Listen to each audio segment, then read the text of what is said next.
Aujourd'hui, c'est le troisième sermon de la série sur les lettres de Paul aux Corinthiens que l'équipe de prédication a présenté durant la saison de l'Épiphanie. Nous sommes donc plus familiers avec le contexte et les défis de cette Église et aussi le ministère de Paul qu'il y a exercé pour édifier la communauté. Cette semaine, le lectionnaire nous amène dans la deuxième lettre aux Corinthiens, au chapitre 3 et au début du chapitre 2. Si vous avez lu les textes du lectionnaire d'aujourd'hui, par exemple Psaume, Exode, Luc, vous avez pu constater que tous ces textes ont des interconnexions. Il nous parle de Moïse dans le psaume 99 et Exode au chapitre 34. Il nous parle de la transfiguration dans l'évangile de Luc et de l'histoire plus vaste du peuple de Dieu par la lettre aux Corinthiens. Donc, nos histoires, nos ministères, ils sont précédés, ils sont enracinés dans les actions passées de Dieu et elles s'orientent vers l'avenir, à ce que Dieu en réserve pour nous et aussi pour toute sa création. Paul proclame dans les premiers versets du chapitre 3 que notre ministère, le sien avec ses collaborateurs, mais aussi le nôtre, découle du ministère de l'Esprit, c'est-à-dire que c'est orienté vers les voies de Dieu. Lorsque nos actions s'alignent sur la direction de l'Esprit et sur les voies de Dieu, la gloire de Dieu devient visible. Les voies de Dieu s'incarnent en nous et dans tout ce que nous faisons. Et lorsque nos actions incarnent les voies de Dieu, que ça soit évident ou non là, sur le moment, ça a un impact durable. C'est ce que nous voyons dans les versets 7 à 11. J'ai choisi une version un petit peu différente. La loi, gravée lettre par lettre sur des pierres, ne pouvait conduire jusqu'à la mort. Et pourtant, son ministère fut inauguré avec un tel déploiement de gloire que les enfants d'Israël ne pouvaient regarder Moïse en face, tant son visage était resplendissant. Cette gloire, toutefois, était bien éphémère et elle s'évanouissait vite. Si donc le ministère annonçant la mort a été entouré de gloire, combien celui qui communique l'Esprit divin n'en connaîtra-t-il pas davantage? En effet, si un ministère qui juge et qui condamne les hommes a eu un tel éclat, combien plus glorieux est celui qui conduit les hommes à être déclarés justes par Dieu. On peut même dire que l'éclat de l'ancienne alliance pâlit et s'évanouit complètement, éclipsé par la gloire infiniment supérieure de la nouvelle alliance. Car si un ordre transitoire a brillé d'un tel éclat, combien plus grande sera la splendeur de ce qui est destiné à demeurer éternellement. Parlons un peu de l'Église de Corinthe. La deuxième lettre de Paul aux Corinthiens nous rappelle que la révélation de la gloire de Jésus, c'est tellement spectaculaire que ça déclenche la transfiguration de tous ceux qui sont en Christ. Paul, lui, il voit même que l'Église de Corinthe était en train d'être transformée par et pour la gloire de Dieu. Eh bien, compte tenu de ce que nous savons déjà par les sermons précédents et nos lectures, on pourrait être porté à penser, quoi, l'Église de Corinthe, est-ce qu'elle avait été vraiment transformée par la gloire de Dieu? On sait que ces nouveaux croyants avaient causé beaucoup de soucis à l'apôtre Paul et aussi à ses compagnons. Paul admet même qu'il a déjà vu une visite très douloureuse à Corinthe et une lettre avec plein de larmes avait été écrite. Pourtant, Paul est certain que l'existence qui continue de l'Église, malgré toutes ses faiblesses, c'est un signe que Dieu œuvre à travers elle. Bien, aussi étonnant que ça puisse paraître, Dieu a appelé les Corinthiens à être son Église et il a été activement à l'œuvre pour la transformer, ses croyants, d'un degré de gloire à l'autre. Paul là, est à la fois pas dans la capacité de l'Église à se transformer elle-même, il a foi dans l'œuvre de l'Esprit en elle. Au début du chapitre 3, il fait référence à l'Église comme à sa lettre de recommandation. Les croyants eux-mêmes sont une lettre, la preuve que l'Esprit du Dieu vivant est à l'œuvre à Corinthe. Tout ce qu'ils ont et tout ce qu'ils sont vient de Dieu. Verset 2, notre lettre, la seule dont nous ayons besoin, c'est vous-même, une lettre gravée dans nos cœurs que tout le monde peut connaître et lire. Il est évident pour tous que vous êtes une lettre dictée par le Christ et pour laquelle nous avons servi de secrétaire. Cette lettre n'a pas été écrite avec de l'encre, mais gravée par l'Esprit du Dieu vivant, non sur des tablettes de pierre, mais dans des cœurs humains, dans les vôtres. Si nous avons cette assurance, c'est du Christ que nous la tenons parce que nous nous appuyons sur Dieu. Le verset suivant, j'aime bien. Car par nos propres forces, nous sommes incapables d'accomplir quoi que ce soit. Nous ne pouvons même pas concevoir une pensée valable de notre propre initiative ou prendre une décision d'après nos lumières personnelles. Toute notre capacité vient de Dieu. C'est lui seul qui nous a qualifiés pour être les ministres de sa nouvelle alliance avec les hommes. Cette alliance n'est plus basée sur un code de loi écrite, mais sur l'Esprit, car la loi avec ses commandements écrits mène à la mort. L'Esprit, par contre, communique la vie. Passons au sujet du voile et du dévoilement. Entrons dans la première partie de notre texte d'aujourd'hui, donc les versets 12 à 18. Dans ces versets, Paul utilise l'expérience de Moïse et l'image du voile pour illustrer la liberté et l'ouverture de la vie que nous avons en Jésus par l'Esprit dans le cadre de la Nouvelle Alliance. Paul trouve que l'expérience de Moïse, qu'on voit dans Exode 34, a vraiment une profondeur spirituelle. Débutons avec les versets 12 et 13. Cette espérance nous remplit de hardiesse. Nous agissons avec assurance, parlant ouvertement et sans réserve.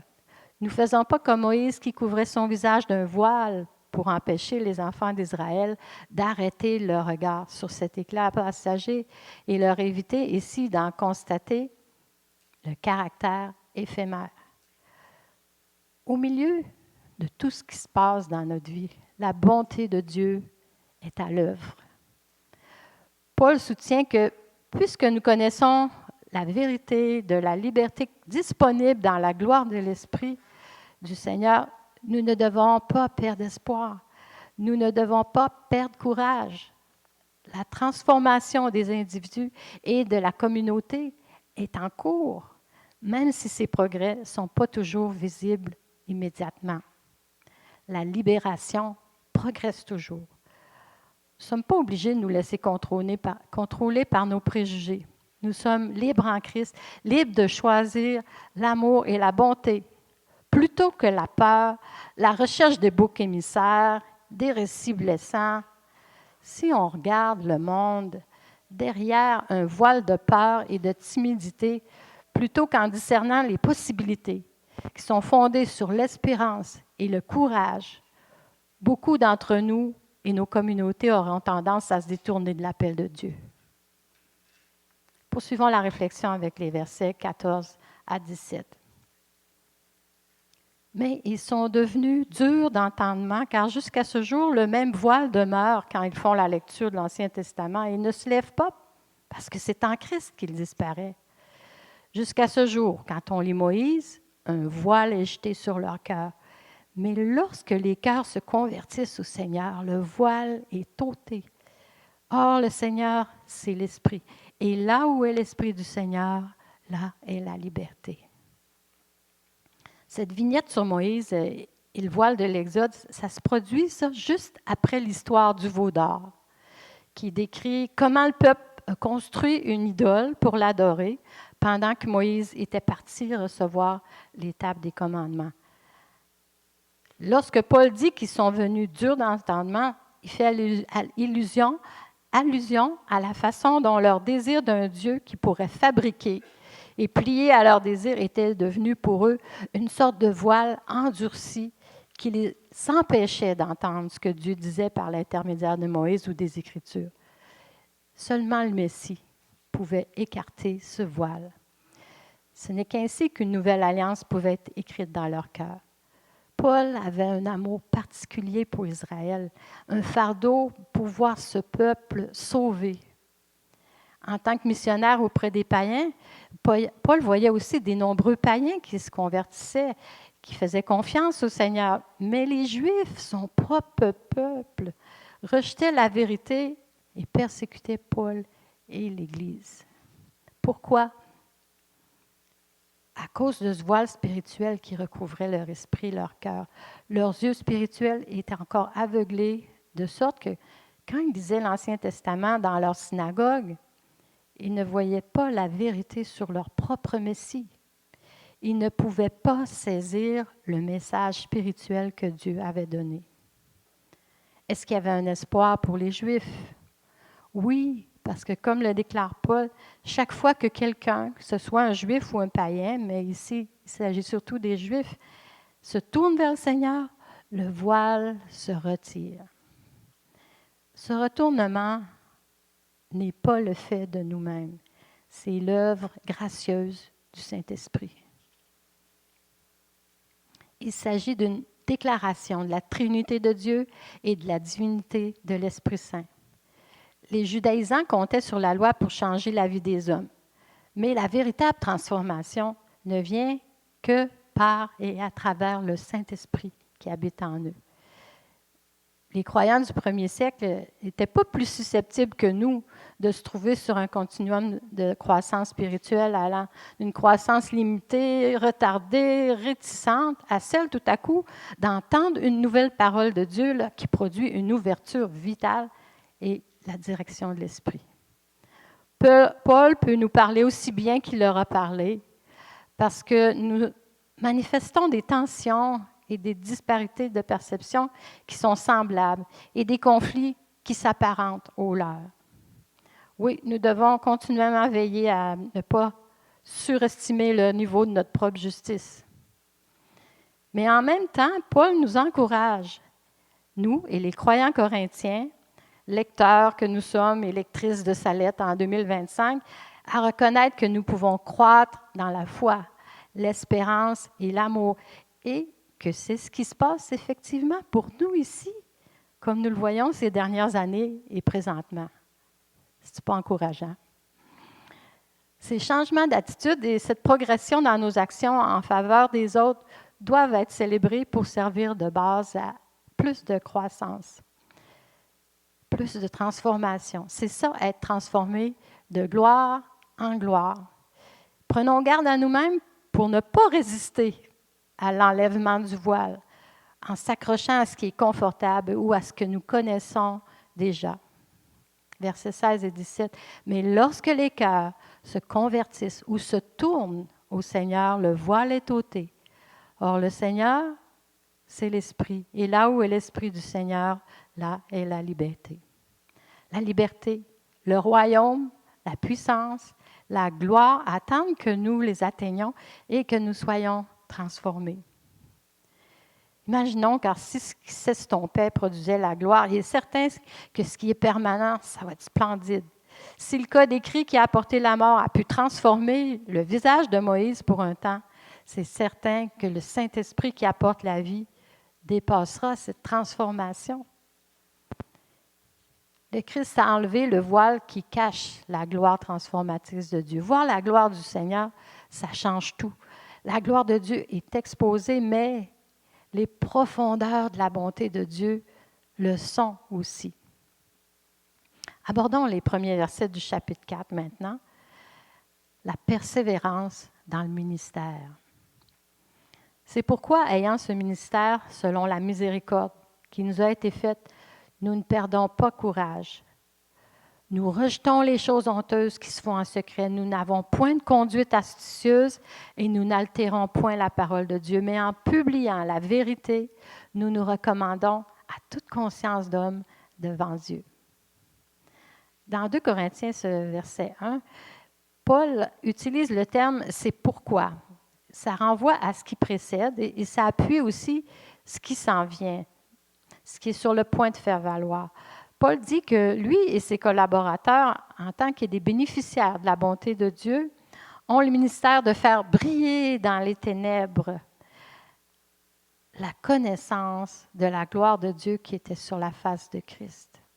Paul se voit comme quelqu'un dont les motivations étaient mises à nu à la lumière de la gloire de Dieu. Comment, lui, pouvait-il faire autre chose que refléter la grâce infinie que Dieu lui a accordée? La grâce de Dieu l'a transformé, comme il croit aussi qu'elle a transformé les Corinthiens de gloire en gloire. Les Corinthiens ne sont peut-être pas l'image parfaite de la gloire de Dieu, mais Paul sait que Dieu ne les a pas abandonnés. L'Esprit de Dieu est à l'œuvre en lui, Paul, et dans cette jeune communauté et en nous. Sur cette base et ce témoignage de confiance en Christ, on a aussi des raisons d'agir avec confiance, avec audace. Pas timidement, pas à contre-cœur, pas inquiet de la façon dont certains pourraient percevoir ou comprendre ou s'opposer à nos ministères. Pas en reculant devant l'incertitude concernant notre avenir ou celui de notre congrégation ou de notre dénomination, mais en remettant avec confiance et audace la vie et l'avenir de nos ministères dans les mains de Dieu, qui assure que leurs impacts vont durer. Certains croyants du temps de Paul s'accrochaient rigoureusement aux pratiques juives traditionnelles dans le cadre de leur vie de disciple, tandis que d'autres, comme Paul, se considéraient libres d'évoluer dans des nouvelles directions, avec des nouvelles pratiques. En nous tenant dans la gloire ininterrompue de Jésus, nous pouvons être libres car on n'a rien à cacher. Ce n'était pas le cas de Moïse, son expérience de la gloire de Dieu était éphémère. Et ici, Paul note que la raison pour laquelle Moïse a dû porter son voile lorsqu'il est descendu du Sinaï où il a rencontré Dieu était de dissimuler le fait que l'éclat s'estompait. Le voile a également empêché de voir que le but de la loi elle-même n'était pas permanent. Le peuple n'était pas prêt à apprendre ce que Moïse était sur le point d'instituer pour eux, soit la nouvelle alliance, du fait que c'était temporaire. La vérité selon laquelle la loi de l'ancienne alliance n'était qu'une préparation à quelque chose de beaucoup plus grand et de permanent n'était pas encore révélée. Aujourd'hui, le dernier dimanche de la saison de l'Épiphanie, le temps de révélation, un temps où nous avons plongé dans les passages qui nous révèlent l'amour et la nature de Jésus-Christ. Notre thème hebdomadaire est de retirer le voile. Les lectures d'aujourd'hui se sont concentrées sur la première étape de la transformation, donc retirer ce qui entrave notre vision de ce à quoi le royaume de Dieu est, des anciennes visions, les anciennes compréhensions du monde, des structures de pensée et la façon de vivre qui découlait de ça sous l'ancienne alliance. Le récit de l'Évangile dans Luc 9 nous a montré les disciples, Pierre, Jacques, Jean, et la réponse de Pierre demandant à Jésus s'il pouvait construire des temples pour lui, Moïse et Élie. Comme Pierre, nous pouvons nous laisser emporter par le désir de rester ou de laisser notre esprit et nos pensées s'attacher à une expérience tellement exaltante jusqu'à nous en rendre captifs. Mais ces expériences ne sont que des aperçus de notre union avec Dieu, des preuves qu'il est toujours là, mais invisible ou méconnu en raison de notre distraction ou de nos esprits voilés ou endurcis, qui peuvent nous empêcher de percevoir la réalité. En fondant l'Église de Corinthe, Paul avait pris soin d'ancrer dans les croyants le pur évangile de la grâce de Dieu. Et peu après le départ de Paul, des faux enseignants sont arrivés. Ils ont introduit un autre évangile, celui de la grâce et de la loi en même temps. Paul ne voulait rien savoir de ce faux évangile. Il considérait ces judaïsants comme des colporteurs sournois de la parole de Dieu. Leur enseignement disait que le salut est à la fois reçu et maintenu par la grâce, reçu par la foi, et aussi par l'obéissance aux exigences de la loi de Moïse. Ce faux enseignement était populaire à l'époque et il est encore aujourd'hui. Pourquoi une telle chose? Parce que nous, les humains, avons tendance à être plus à l'aise à poursuivre des objectifs religieux mesurables que dans le simple fait de faire confiance à Jésus et de permettre à son esprit d'agir en nous. Nous sommes souvent plus à l'aise avec la conformité externe à des codes écrits qu'avec la transformation interne, souvent cachée, qui vient du Saint-Esprit à l'œuvre en nous. Il y a matière à réflexion dans ces quelques phrases. C'est ce que je me disais. Alors que Dieu nous conforme à l'image du Fils, le voile qui recouvre notre esprit est enlevé, peut-être 1 degré à la fois. Et au fur et à mesure que nous grandissons dans cette compréhension de qui est Jésus, nous ne pouvons pas nous empêcher d'être transformés dans notre comportement, dans notre état d'esprit, envers les autres et aussi envers leur épanouissement. Par expérience, nous comprenons que cette transformation, ce n'est pas instantané. C'est un processus qui dure toute la vie et qui traite notre passé, notre présent, et ça nous conduit vers l'avenir. Tout ça en relation avec le Père, avec le Fils et le Saint-Esprit. C'est par un genre de transfiguration lente, parfois douloureuse. On est littéralement métamorphosé lorsque nous voyons et reflétons l'image de Jésus. À mesure que, justement, on est guéri, qu'on est libéré en Christ, ces couches de préjugés qui obscurcissaient notre vision des autres sont éliminées et nous pouvons nous approcher de l'amour de Jésus. Verset 18, « Or, c'est sans voile, le visage découvert, que nous tous, nous contemplons comme dans un miroir la gloire du Seigneur. Ainsi, nous sommes constamment transformés d'après son modèle pour lui ressembler davantage de jour en jour et en refléter une image toujours plus fidèle. Sa gloire devient progressivement nôtre. Il ne saura en être autrement car celui qui agit en nous, c'est le Seigneur lui-même par son esprit. » Ici, le mot traduit par « transformer » au verset 18, c'est le même mot traduit par « transfigurer » dans les évangiles de Luc, de Matthieu et de Marc. C'est un changement à l'extérieur, comme je le disais tout à l'heure, qui vient de l'intérieur. La gloire du Seigneur que nous partageons avec lui, par grâce, à travers la nouvelle alliance, est intérieure. Elle est permanente, mais toujours croissante. C'est le verset culminant de ce chapitre qui présente cette vérité que je trouve tellement époustouflante. Dans notre union avec Jésus, nous partageons sa gloire, sa communion avec le Père et l'Esprit à mesure que nous abandonnons à l'œuvre transformatrice de l'Esprit qui nous unit à Christ. Sous l'Ancienne Alliance, cette communion avec Dieu n'était réservée qu'à quelques-uns, principalement Moïse, et elle était temporaire et passagère. Sous la Nouvelle Alliance, cette union et cette communion avec Dieu sont pour tous. Gardons à l'esprit que Paul oppose ici non seulement l'Ancienne Alliance à la Nouvelle, mais aussi le ministère de la loi de l'Ancienne Alliance au ministère de la grâce de la Nouvelle Alliance. Le but du ministère de l'Ancienne Alliance était l'obéissance à une norme extérieure. Mais une telle obéissance ne transforme pas le caractère humain. Le but du ministère de la Nouvelle Alliance est la ressemblance à Jésus. Paul cherche à communiquer à ses lecteurs que grâce aux souffrances et aux consolations du Messie, nous tous, nous pouvons désormais voir et refléter la gloire du Seigneur sur notre visage, sur celui des autres. De cette manière, l'Esprit inscrit la loi dans nos cœurs, nous conformant tous à l'image du Messie. En conclusion, durant la saison de l'Épiphanie qui se termine, on s'est souvenu et on a célébré le ministère du Christ. C'était une saison de formation de disciples qui a consisté à apprendre davantage qui il est. Dimanche prochain, nous allons entrer dans la saison de préparation à Pâques, une saison où nous allons ouvrir plus largement nos esprits pour mieux apprécier notre profond besoin de Jésus en nous concentrant sur son ministère et sa marche vers la croix. Regardons le contenu de la diapositive suivante qui s'appelle « De la transfiguration à la crucifixion » comme un genre de pont entre la saison de l'Épiphanie et celle de la préparation à la Pâque.